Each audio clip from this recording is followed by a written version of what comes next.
আগামী 10ই মার্চ অর্থাৎ আগামীকালকে 2026 মঙ্গলবার সকাল 10টায় বনানীস্থ টিএনটি খেলার মাঠ অর্থাৎ করাইল বস্তি সংলগ্ন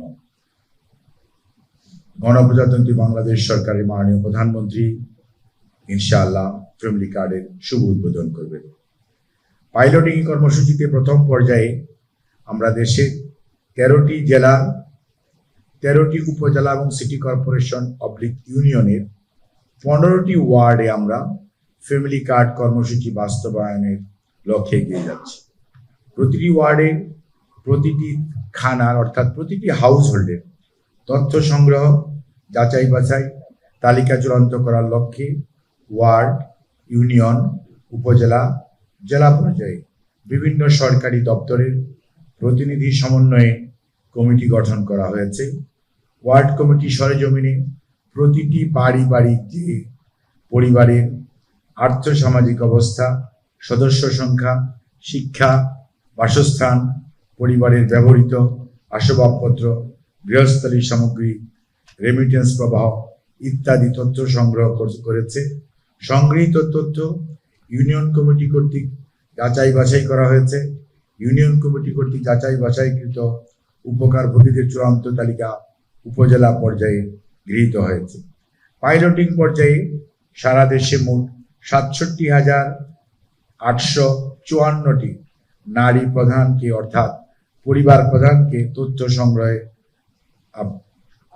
আওতায় আনা হয়েছে এবং পাইলটিং পর্যায়ে সংগৃহীত তথ্যের ভিত্তিতে স্বয়ংক্রিয় পদ্ধতিতে সফটওয়্যারের মাধ্যমে প্রতিটি পরিবারের পিএমটি মানে প্রক্সিমেন্স টেস্ট বা দারিদ্র সূচক মান নির্ণয়ে একটি আন্তর্জাতিক নীতিমালা আছে এবং কোশ্চেনিয়ার আছে। পরিবারগুলোকে হতদরিদ্র, দরিদ্র, নিম্নবিত্ত, মধ্যবিত্ত এবং উচ্চবিত্ত বিভক্ত করা হয়েছে। হতদরিদ্র, দরিদ্র ও নিম্ন মধ্যবিত্ত, এখান থেকে আমরা ডাটা কালেকশন করার সময় 51,805টি হাউস হোল্ড পেয়েছি। যাচাই বাছাই করার পর সেটি 47,777টি খানা অথবা হাউস হোল্ডের তথ্য সঠিক পাওয়া গিয়েছে। প্রাপ্ত তথ্য হতে ডাবল ডিপিং অর্থাৎ একই ব্যক্তি যদি অন্য কোনো সুবিধা ভোগী হন সেটিকে বলা হয় ডাবল ডিপিং। সেটাকে বাদ দিয়ে পরবর্তীতে চূড়ান্তভাবে 37,567 জন নারী প্রধানকে এই ফ্যামিলি কার্ডের যে ভাতা প্রদানের জন্য তালিকা চূড়ান্ত করা হয়েছে।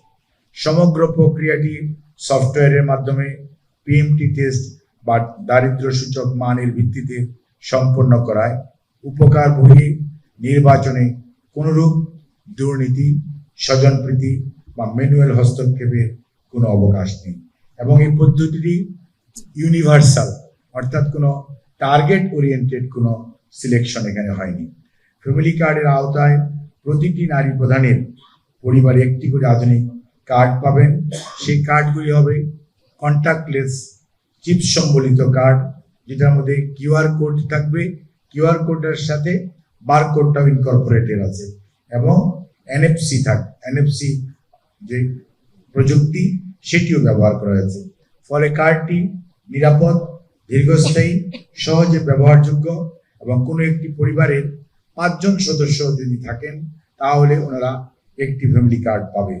তবে যৌথ বা একান্নবর্তী পরিবারগুলোর সদস্য 5-এর অধিক হলে আনুপাতিক হারে একাধিক কার্ড প্রদান করার বিষয়টিও বিবেচনা করা হবে।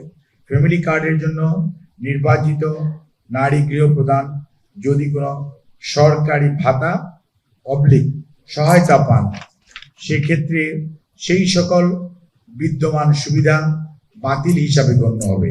তবে পরিবারের অন্যান্য সদস্যদের অন্যান্য ভাতা যেমন প্রতিবন্ধী ভাতা, বয়স্ক ভাতা, এই সমস্ত যে ভাতা ওনারা পাচ্ছেন সেগুলি অব্যাহত থাকবে। ফ্যামিলি কার্ড কর্মসূচির আওতায় যোগ্য উপকারভোগীগণ পাইলটিং পর্যায়ে মাসিক 2,500 টাকা হারে ভাতা প্রাপ্ত হবেন। পরবর্তীতে সমমূল্যের খাদ্যপণ্য সহায়তা করা যেতে পারে।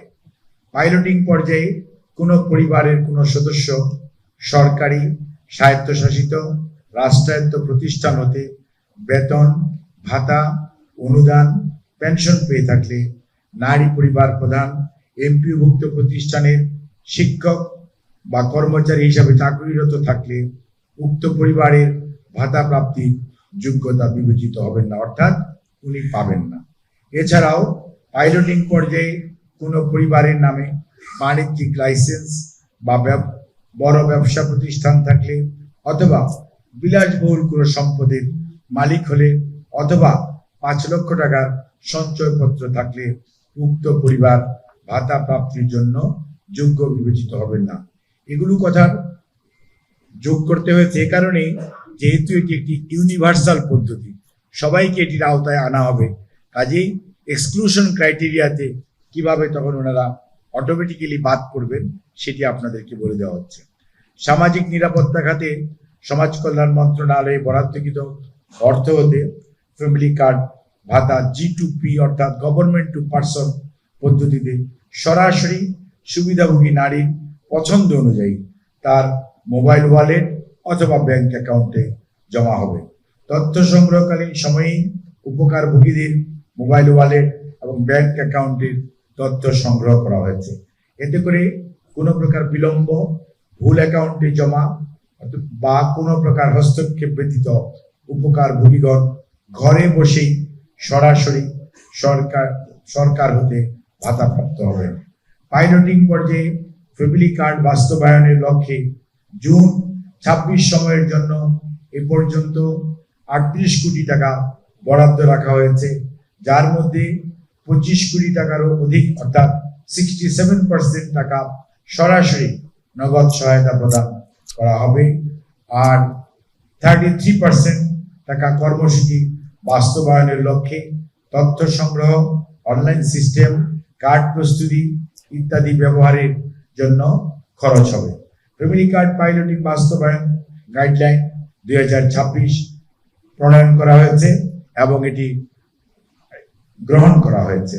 সমাজ কল্যাণ মন্ত্রণালয়ের ওয়েবসাইট একটি নতুন ডোমেইন ফ্যামিলি কার্ড নামে খোলা হয়েছে এবং সেটাতে এটি আপলোড করা আছে। এর বাইরেও এই ফ্যামিলি কার্ডের মাধ্যমে আমাদের যে সাস্টেইনেবল ডেভেলপমেন্ট গোল অর্থাৎ এসডিজি 6টি বিষয় সরাসরি ফ্যামিলি কার্ডের মাধ্যমে মানুষের অর্থাৎ নারীর ক্ষমতায়ন বলেন, দারিদ্র্য বিমোচন বলেন, ক্ষুধামুক্ত বিশ্ব, সুস্বাস্থ্য অথবা জেন্ডার ইকুইটি অথবা অর্থনৈতিক প্রবৃদ্ধি এবং সমাজে বৈষম্য হ্রাস, এসডিজির এই 6টি গোল অর্থাৎ লক্ষ্যমাত্রা 1, 2, 3 এবং লক্ষ্যমাত্রা 5, 8 এবং 10 এগুলো পূরণ করার জন্য সত্যিকার অর্থে বর্তমান সরকারের যে প্রচেষ্টা, যদি এটা আমরা বাস্তবায়ন করতে পারি, এসডিজির এই গোলটি আমরা অ্যাচিভ করতে পারবো অর্থাৎ অর্জন করতে পারবো।